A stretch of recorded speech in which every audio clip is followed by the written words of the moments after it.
अहिल्यानगरच्या राहुरी इकडे पुतळ्याच्या विटंबना प्रकरणी रास्ता रोको करण्यात येतोय। आमदार शिवाजी कर्डिले रास्ता रोकोमध्ये सहभागी झालेत। राहुरी शहरातील तालमीतील अर्धाकृती पुतळ्याची विटंबना करण्यात आलेली आणि या घटनेनंतर परिसरात नागरिक संतप्त झालेले आहेत। पुतळ्याची विटंबना झाल्याची माहिती पसरताच नागरिक हे आक्रमक झालेत, तर काही काळ नगर मनमाड मार्गावरती रास्ता रोको सुरू आहे। गावातील दुकानंही नागरिकांनी सध्या बंद केलेली आहेत। दरम्यान पोलिसांचा मोठा फौजफाटा या परिसरामध्ये दाखल झाला आणि शांतता ठेवण्याचं आवाहन केलं जातं।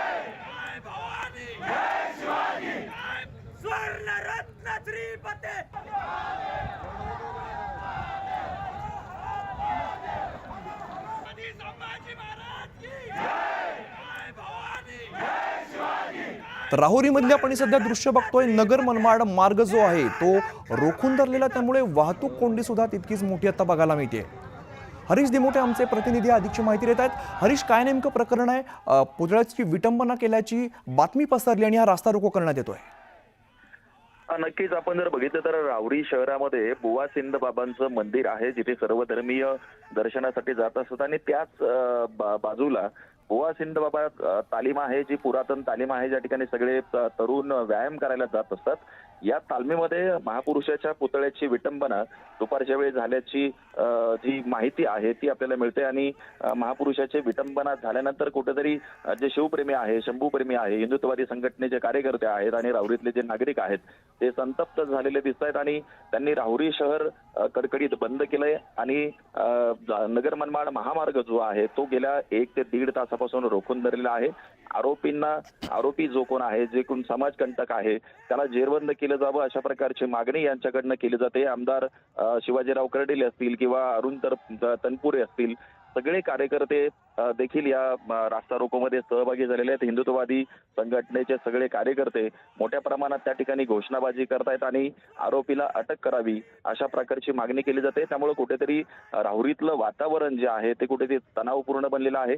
मोठा पोलीस फौजफाटा या ठिकाणी तैनात करण्यात आलेला आहे आणि पोलीस देखील आता या सगळ्या घटनेचा तपास करतायत की महापुरुषाच्या पुतळ्याची विटंबना कोणी केलेली आहे आणि त्या पद्धतीने शोध देखील सुरू केलाय। मात्र दुसरीकडे संतप्त नागरिकांनी अजूनही महामार्ग त्या ठिकाणी रोखून धरल्याचं दिसतंय।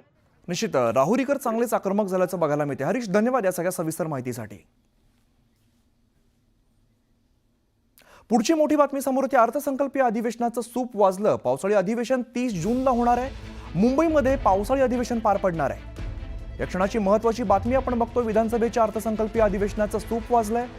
पावसाळी अधिवेशन आता 30 जूनला होणार आहे। मुंबईमध्ये पावसाळी अधिवेशन पार पडणार आहे।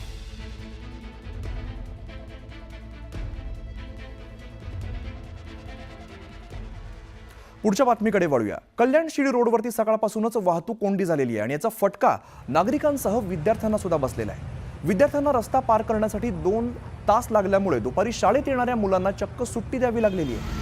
परीक्षेच्या तोंडावरती शाळा बुडत असल्यामुळे पालकांनी नाराजी व्यक्त केली आहे। तर परिस्थिती लवकर सुधारली नाही तर आम्हाला रस्त्यावरती उतरावं लागेल असा इशारा मनसेच्या वतीने देण्यात आला आहे। तर लवकरात लवकर रस्त्याचं काम पूर्ण करण्याची मागणी शाळा प्रशासनानं केली आहे।